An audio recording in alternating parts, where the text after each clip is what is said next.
നമുക്ക് changes in ഇക്വിറ്റിയുടെ ഒരു problem ചെയ്യാം. കഴിഞ്ഞ ദിവസം പ്രൊഫോമ സ്റ്റേറ്റ്മെൻറ്റും ഒക്കെ വരച്ചിട്ട് വായിച്ച് മനസ്സിലാക്കാൻ പറഞ്ഞിട്ടുണ്ടായിരുന്നു. ഇതിനനുസരിച്ച് നമുക്ക് ഈ പ്രോബ്ലം ചെയ്യാം. അതിനായിട്ട് ക്വസ്റ്റ്യൻ എക്സാമ്പിൾ ടെക്സ്റ്റ് ബുക്കിലെ പേജ് നമ്പർ 259 എക്സാമ്പിൾ 6 ആണ്. From the following information prepare a statement of changes in equity of alpha limited for the year ended 31st March 2020. റുപ്പീസൊക്കെ ക്രോറിലാണ് പറഞ്ഞിരിക്കുന്നത്. ഒന്നാമത്തായിട്ടാണ് share capital in the beginning 200 ക്രോറാണ്. Retained earnings in the beginning 400. Securities premium in the beginning 200. എല്ലാ എമൗണ്ടും ക്രോറിലാണ് കേട്ടോ. പിന്നെ capital redemption reserve in the beginning 200. Revaluation reserves in the beginning 200. Prior period errors resulting in increase in profit 20. Changes in accounting policy resulting in increase in profit 40. Net profit for the period 80. Revaluation gain on non-current fixed asset 40. Fair value changes of financial assets held as available for sale 80. Effective portion of upward change in fair value of hedging instruments in cash flow hedges 20. Actuarial gain on defined benefit plans 20. Dividend payments 20. Issue of 2 crore new shares of rupees 10 each at 100 each. Buyback of 80 lakh shares of rupees 10 each at rupees 50 each out of securities premium.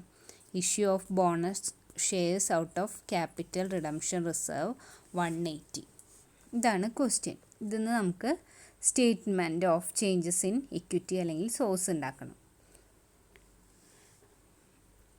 ഇനി നമുക്ക് format വരയ്ക്കാം. Statement of changes in equity എന്ന് heading കൊടുക്കുക. Particulars column ഹെഡിൽ നമ്മൾ എന്താ കൊടുക്കേണ്ടതെന്ന് വെച്ച് കഴിഞ്ഞാൽ നമുക്ക് ഈ ക്വസ്റ്റ്യനിൽ തന്നിട്ടുള്ള ആ ഒരു കാര്യങ്ങളായിട്ട് റിലേറ്റ് ചെയ്തിട്ടുള്ള ഹെഡ്സ് വേണം കൊടുക്കാൻ. അപ്പോൾ നമുക്ക് നോക്കാം. ക്വസ്റ്റ്യനിൽ ഫസ്റ്റ് ബിഗിനിങ് ആയിട്ടുള്ള ഐറ്റംസ് ആണ്, അതായത് ഓപ്പണിംഗ് ആയിട്ടുള്ള കാര്യങ്ങളാണ് പറഞ്ഞു തന്നിരിക്കുന്നത്. അപ്പോൾ നമുക്ക് ഓരോ ഹെഡിനും പേര് കൊടുക്കാം. നോട്ട് നമ്പറും കൊടുക്കണം കേട്ടോ. നമ്മൾ ചേഞ്ചസ് ഇൻ ഇക്വിറ്റി ബാലൻസ് ഷീറ്റിൽ കാണിക്കുമ്പോൾ എത്രയാണോ നോട്ട് നമ്പർ അതിനനുസരിച്ച് നമ്പറും കൊടുക്കണം. Particulars not number.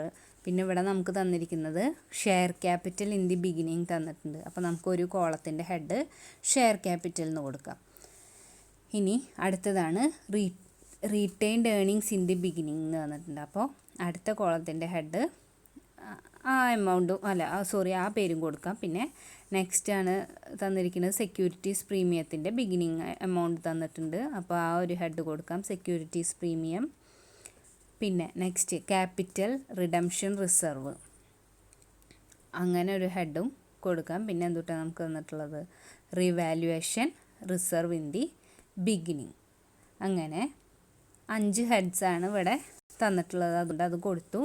എന്നിട്ട് ലാസ്റ്റ് കോളത്തിൽ ടോട്ടൽ ഇക്വിറ്റി എത്രമാത്രം ഉണ്ട് എന്നുള്ളത് കാണാനുള്ള ടോട്ടൽ ഇക്വിറ്റിയുടെ വാല്യൂവും കൊടുക്കുക. ആ ഒരു ഹെഡ് പേരും കൊടുക്കുക. എന്നിട്ട് ഫസ്റ്റ് റോയുടെ ഒന്നാമത്തെ ഐറ്റം നമ്മുടെ ആ പ്രൊഫോമയിലുള്ള സെയിം കാര്യങ്ങൾ തന്നെ. ബാലൻസ് ഇൻ ദി ബിഗിനിങ്, ഓരോ ഐറ്റത്തിൻ്റെയും ബിഗിനിങ് ബാലൻസ്, അതായത് ഓപ്പണിംഗ് ബാലൻസ് നമുക്ക് ക്വസ്റ്റ്യനിൽ ക്ലിയർ ആയിട്ട് തന്നിട്ടുണ്ട്. അത് ജസ്റ്റ് എഴുതിയിടേ വേണ്ടുള്ളൂ. ഷെയർ ക്യാപിറ്റൽ 200 തന്നിട്ടുണ്ട്, റീറ്റെയിൻഡ് ഏർണിങ്സ് 400 തന്നിട്ടുണ്ട്, സെക്യൂരിറ്റീസ് പ്രീമിയം 200 തന്നിട്ടുണ്ട്, റിവാലുവേഷൻ സർപ്ലസും 200 തന്നിട്ടുണ്ട്, ക്യാപിറ്റൽ റിഡംഷൻ റിസർവ് 200 തന്നിട്ടുണ്ട്. എന്നിട്ട് അതെല്ലാം കൂടി ആഡ് ചെയ്തിട്ടുള്ള എമൗണ്ട് ടോട്ടൽ ഇക്വിറ്റി എന്നുള്ള ഭാഗത്ത് എഴുതുക. ബിഗിനിങ് ബാലൻസിൻ്റെ അവിടെ എഴുതുക. അപ്പോൾ 1200 നമുക്ക് കിട്ടും. പിന്നെ അടുത്തതാണ് correction of prior period correction of prior period errors. അതിനായിട്ട് നമ്മൾ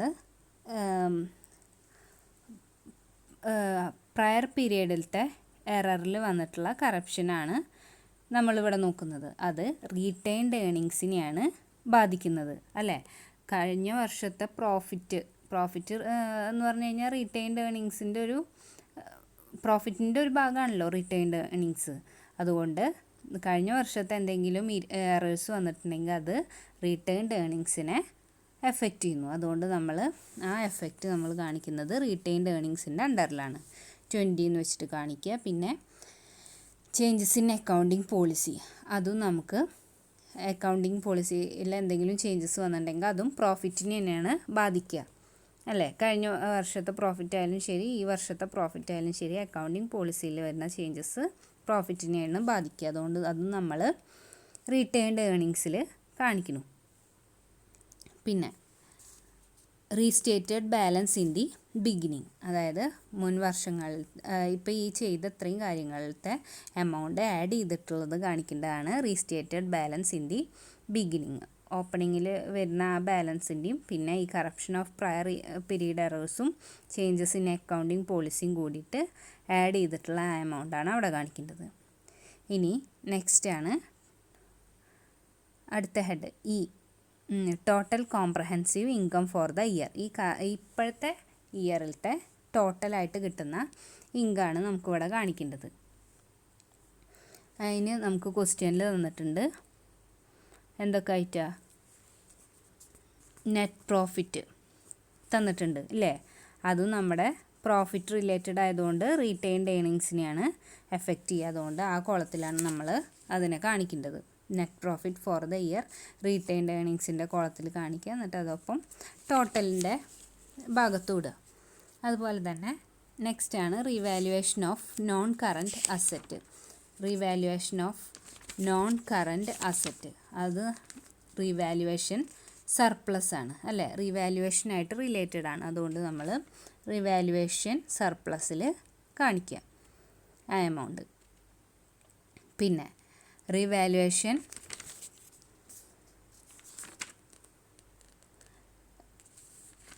ഗെയിൻ എന്ന് പറഞ്ഞിട്ടാണ് നമുക്ക് ആ എമൗണ്ട് തന്നിരിക്കുന്നത്. അത് ആ ഹെഡിൻ്റെ നേരെ എഴുതുക.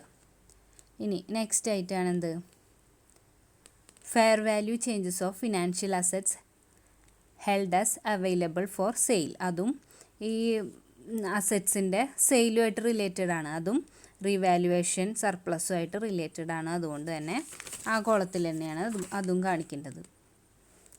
അങ്ങനെ ആ എമൗണ്ട് എഴുതുക 80. ഇനി next effective portion of upward change in fair value of hedging instruments in cash flow hedges. അതും റീവാലുവേഷനായിട്ട് എഫക്റ്റ് ചെയ്യുന്ന കാര്യമാണ്. റീവാലുവേഷൻ സർപ്ലസിനെ എഫക്റ്റ് ചെയ്യുന്നതാണ് ഹെഡ്ജിങ് ഇൻസ്ട്രുമെൻറ്റ്സ്, അതിൻ്റെ ഫെയർ വാല്യൂവിൽ വരുന്ന ചേഞ്ചസ്. അതുകൊണ്ട് ആ ഒരു ഫിഗറും നമ്മൾ റീവാലുവേഷൻ സർപ്ലസിൻ്റെ കോളത്തിൽ വേണം കാണിക്കാനായിട്ട്. ഇനി നെക്സ്റ്റ് ആയിട്ടാണ് എന്ത്, actuarial gains on defined benefits plans. അതും ആ ഒരു ഫിഗറും നമുക്ക് റീവാലുവേഷൻ സർപ്ലസുമായിട്ട് റിലേറ്റഡ് ആണ്. അതുകൊണ്ട് അതും ആ കോളത്തിൽ തന്നെയാണ് കാണിക്കേണ്ടത്. അപ്പോൾ അത്രയും കാണിച്ചു കഴിഞ്ഞാൽ നമ്മുടെ ആ ഒരു സെക്ഷൻ കഴിഞ്ഞു. ഇത് ശരിക്കും ആ പ്രൊഫോമയിൽ പറയുന്ന സെയിം കാര്യങ്ങൾ തന്നെയാണ്, അത് ജസ്റ്റ് എമൗണ്ട് ഇങ്ങോട്ട് എടുത്തെഴുതണമെന്ന് മാത്രമേ ഉള്ളൂ. ഓക്കെ, ഇനി അപ്പോൾ അതിൻ്റെ ടോട്ടൽ നമുക്ക് കിട്ടും.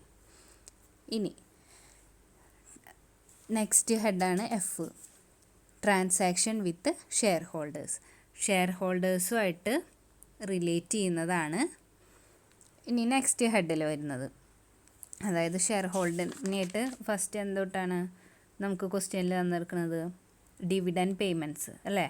ഡിവിഡൻഡ് പേ ചെയ്ത് കഴിഞ്ഞാൽ എന്താ ഉണ്ടാവുക, റീറ്റെയിൻഡ് ഏണിങ്സ് കുറയും. അപ്പോൾ നമുക്ക് ഡിവിഡൻഡ് പേ ചെയ്ത എമൗണ്ടൊക്കെ റീറ്റെയിൻഡ് ഏണിങ്സിൽ നിന്ന് കുറച്ച് കാണിക്കണം. അങ്ങനെ നമ്മൾ ആ എമൗണ്ട് കുറച്ചിട്ടിടുക, 20 ഇടുക. ഇനി ഇഷ്യൂ ഓഫ് ന്യൂ ഷെയർസ്, പുതിയ ഷെയർസ് ഇഷ്യൂ ചെയ്തിട്ടുണ്ട് ഇല്ലേ,